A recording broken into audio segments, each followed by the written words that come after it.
The following is a high wind warning from the National Weather Service, which includes the following counties in Illinois: Central Cook, DuPage, Northern Cook, and Southern Cook. What? A brief period of damaging winds up to 60 miles per hour.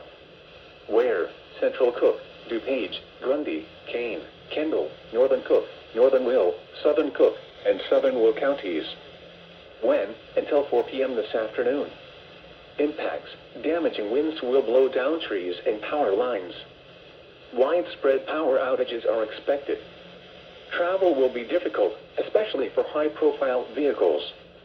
Additional details: strong and damaging winds associated with dissipating thunderstorms will result in brief period of locally strong winds up to 60 miles per hour.